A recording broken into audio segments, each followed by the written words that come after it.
देखिए, मैसी चुनाव जो हुआ, गौतम कृष्ण जी को मेहनत भी था और जो व्यक्ति 2 टर्म से जदयू से चुनाव जीतते आया था, वो इतना अहंकार पाल लिया था जो किसी से मुलाकात भी, भेंट करना भी वाजिब नहीं समझा। परिस्थिति बस हम लोग गौतम कृष्ण को मदद किए और उन्होंने चुनाव जीता। इस बार बिहार में एनडीए का इतना सीट आ गया, ये कैसे हो गया?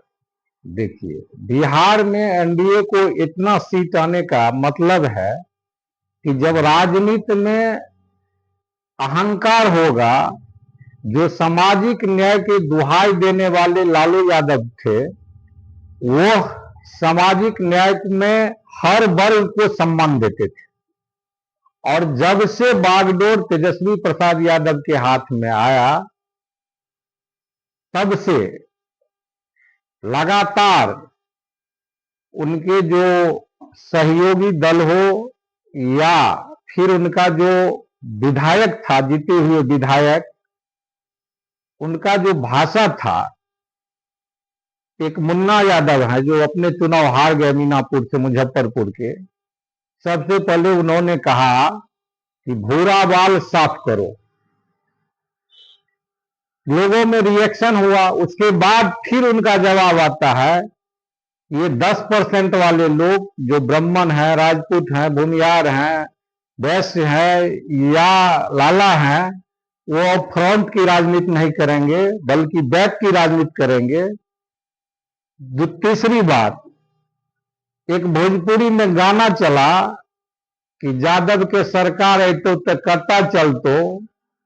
ये बहुत सारी कारण रही और तेज प्रताप यादव को पार्टी से बाहर करना, पुनः तेज प्रसाद यादव पार्टी बना लेना, ये भी एक फैक्टर रहा। लालू प्रसाद के परिवार जब नहीं, आप परिवार में जब एकता नहीं रखिएगा, जब परिवार को नहीं संभाल पाइएगा, तो फिर बिहार संभालने में तो दिक्कत है भाई। सुनने में आ रहा है नीरज कुमार जो है इस बार चुनाव जीते हैं छतरपुर से, उनको डिप्टी सीएम बनाने की बात चल रही है। देखिए, नीरज कुमार बबलू कोसी में पहला व्यक्ति ऐसा है जो कमल खिलाया था। जब सारा सीट कोसी में एनडीए हार गया था, तो एक छातापुर से मात्र नीरज कुमार बबलू चुनाव जीते थे और इस बार छठी बार लगातार लोगों ने उनको चुनाव जिता करके भेजा है। तो निश्चित रूप से डिप्टी सीएम बनने के लायक तो है ही और बीजेपी के ब्रांडेड लीडर हैं। उनकी पत्नी भी एमएलसी रही है, तो निश्चित रूप से डिप्टी सीएम बनना चाहिए और बीजेपी के लोगों को बनाना भी चाहिए। तो क्या लगता है एनडीए के तौर पर अभी तक मुख्यमंत्री चेहरा घोषित नहीं हुआ, क्या होगा? देखिए, एनडीए का चेहरा नीतीश कुमार है बिहार में। आज भी यदि बीजेपी भूल करेगी, नीतीश कुमार को माइनस करेगा, तो हमको नहीं लगता है कि बीजेपी बिहार में बहुत ज्यादा स्वीप कर पाएगा।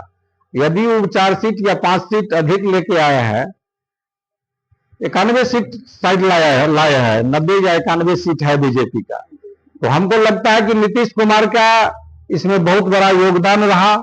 जिसने कहा कि नीतीश कुमार खटारा हो गया, अस्वस्थ है, मानसिक संतुलन खो गई है, पूरे चुनाव के दरमियान हम लोगों तो ऐसा कुछ नहीं देखा। नीतीश कुमार को कितना बढ़िया भाषण दिया, कितना बढ़िया मंच साझा किए और एनडीए को यहां तक लाने में नीतीश कुमार की जो विकास है बिहार में, वह सबों को दिखाई दे रहा है।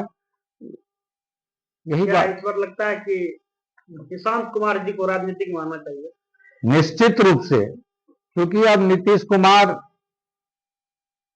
बूढ़े हो चले हैं, तो पार्टी को यदि सींचना है, बचाना है, तो निश्चित रूप से बेटा को राजनीति में लाना चाहिए। यदि वो नहीं लाते हैं तो भी उनका धन्यवाद, इसलिए कि परिवारवाद का और वंशवाद का छाप उन पर नहीं लग रहा है। ये भी बिहार की जनता के दिलो दिमाग में बैठा हुआ है कि नीतीश कुमार अपने परिवार और वंशवाद से ऊपर हैं। हमको लगता है इस वजह से भी बेटा को राजनीति में वो नहीं ला रहे हैं।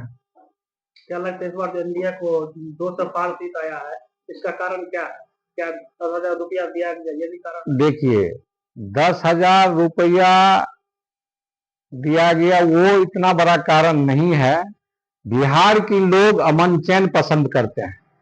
बिहार में अब देखिएगा कि सामाजिक स्तर पर, ग्रामीण स्तर पर या फिर शहरी स्तर पर जितना अमन चैन अभी है इतना पहले नहीं था। तो लोगों ने अमन चैन पसंद किया और समय पर 10,000 रुपया यदि जीविका दीदी के माध्यम से मिला तो पर्व छठ था, दिवाली था, एन समय पर वो भी काम किया। महिला अग्रेसिव होकर के वोटिंग किया बिहार में, वो भी एक बढ़त है एनडीए के लिए। मुकेश सहनी जो कहते थे हम डिप्टी सीएम बनेंगे, 0 पे आउट हो गए। अब मुकेश सहनी हमको नहीं है, हम अगर बोल रहे कि हम प्रधानमंत्री बनेंगे तो ये तो अपना सोच है। आप पहले से मुख्यमंत्री तय कर लेते हैं, मान लीजिए उप मुख्यमंत्री तय कर लेते हैं और जनता आपको नहीं तय करेगी। लोकतंत्र में जनता सर्वोपरि है। जनता जिसको चाहेगा मुख्यमंत्री बनाएगा, जिसको चाहेगा प्रधानमंत्री बनाएगा। तो आप अपने मन से, वो कहावत है अपने मियाँ मिठू, तो मुकेश सहनी पहले से, मुकेश सहनी कभी लीडर बन पाएगा क्या? लीडर वाला कोई गुण है मुकेश सहनी में? पैसा कमा लिया, जो मन होता है जात के नाम पर अपना जो है सो भौकाल दिखाते रहते हैं। लेकिन उन्हीं के जात, उन्हीं के बराबर बीजेपी को वोट किए हैं और बढ़ चढ़ के वोट किए हैं। प्रशांत किशोर को लेकर आप क्या कुछ कहेंगे? देखिए, प्रशांत किशोर के लिए हम यही कहेंगे कि प्रशांत किशोर बहुत मेहनती लोग हैं, अनुभवी लोग हैं।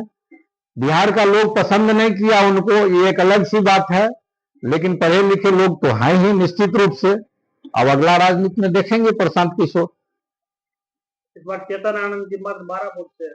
देखिए, चेतन आनंद जी 12 वोट से निकले, ये भी कब वोट 1 वोट से निकले या 1 लाख वोट, जीत तो आखिर जीत होती है।